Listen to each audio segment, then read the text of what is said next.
how do I get rich? I borrow money and I buy assets with it. The poor person borrows money and buys liabilities like purses, cars, houses, and they get poorer and poorer and poorer. وجدوا في الدراسات أن الأغنياء عندما يفكروا بهدفهم ما يفكروا في المال ليسدوا المصاريف، يفكروا في أنظمة، تخيلوا، في سيستم لبناء طريقة تؤدي إلى المال بشكل مستمر دون أن يضع جهده في هذا الأمر. كيف يعني؟ فسر. يعني إذا كنت ستبني مشروع أو تتوظف وظيفة أيا كانت، أنا مش ضد الوظيفة وأعتقد أن حتى في وظائف تؤدي للثراء على فكرة، أيا كان وظيفة ولا مشروع صغير ولا تستثمر ولا تساهم في شركات، أيا كان عملك اللي حتسويه، أنت ممكن يكون هذا الأمر بالكامل معتمد عليك، فإذا ما حطيت جهد اليوم ما تجيك فلوس، تحط جهد ووقت تسوي العمل تجيك فلوس. هذه معظم الوظائف اللي ما تؤدي للثراء، أن إذا أنا مو موجود بفكري الآن حاضر ووقتي وجهدي ما حتجيني فلوس، فإذا اليوم ما رحت على العمل حخسر مبيعات، إذا اليوم ما دمت في الوظيفة حيجيني إنذارات، إذا ما عملت، إذا ما سويت الآن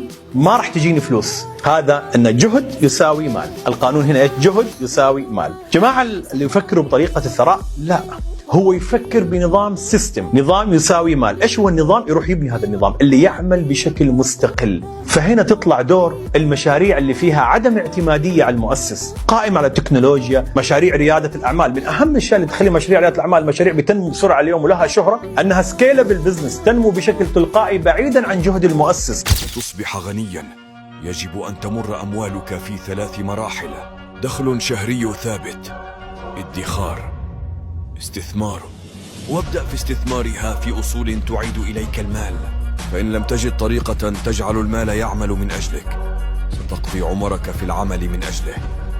البعض يعتقد أنه علشان أكون حر ماليا معناها لازم أجمع فلوس كتير في البنك، يكون عندي 10 مليون دولار مثلا وبعدها أكون خلاص حر ماليا، وهذا اعتقاد خاطئ، لأنه 10 مليون دولار دي لما تصرف منها وتصرف وتصرف وتصرف ستنتهي، حتختفي، وبالتالي لن تكون حر ماليا.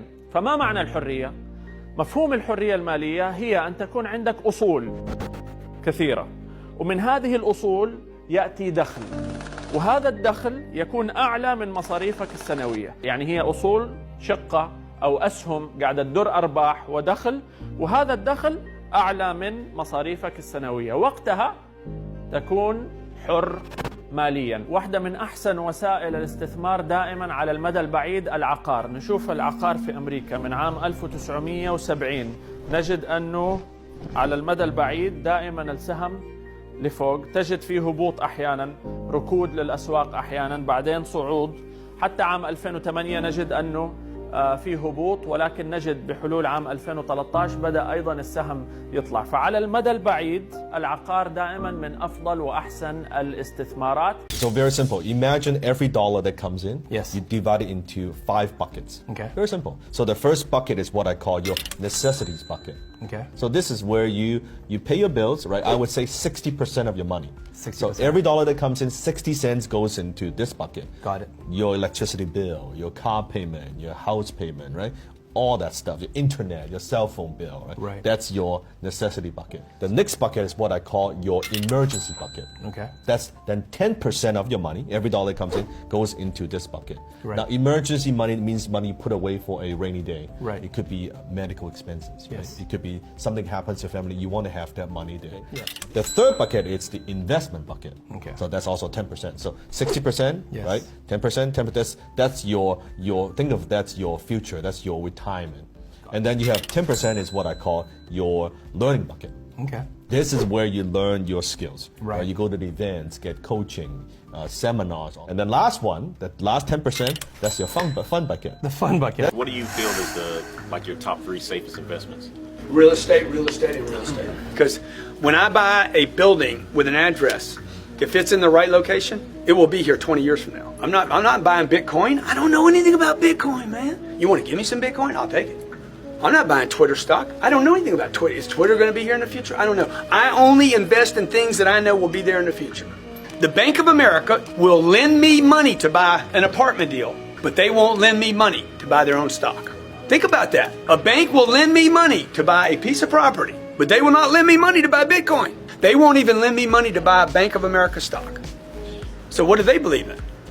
Cash flow, man. They believe in cash flow. Any asset that generates cash flow into the future is going to be worth more money.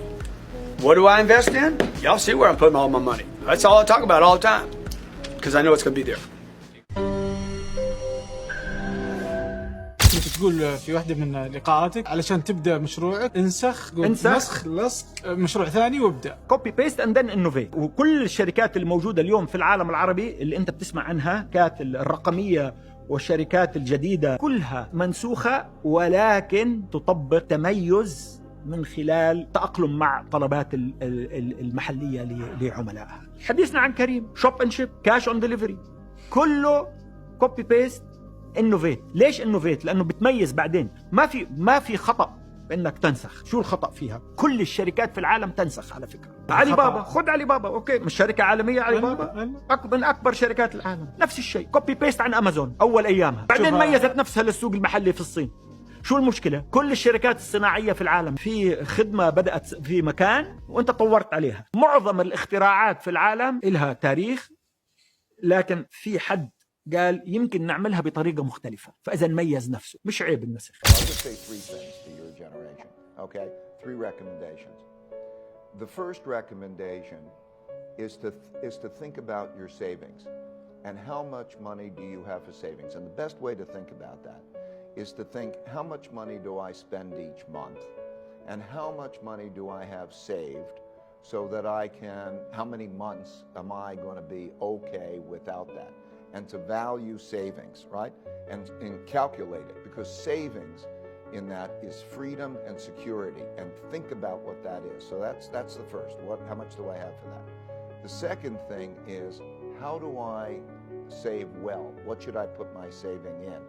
And when thinking about what you should put your saving in, realize that the least risk investment that you think from volatility is the least risk investment, which is cash, is the worst investment over a period of time. And you can judge that by judging the rate of inflation in relationship to the after-tax income you're going to earn.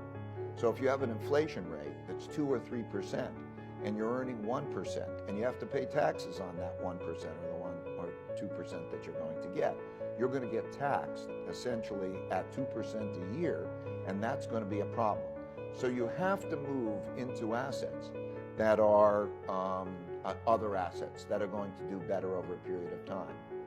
And when you do that, the most important thing I can convey to you is to diversify well, because I can guarantee you that one of those assets, and you won't be able to pick the right one, will be disastrous in your lifetime, that you will lose half of that savings if you're in the wrong one, and you won't know what the right one is.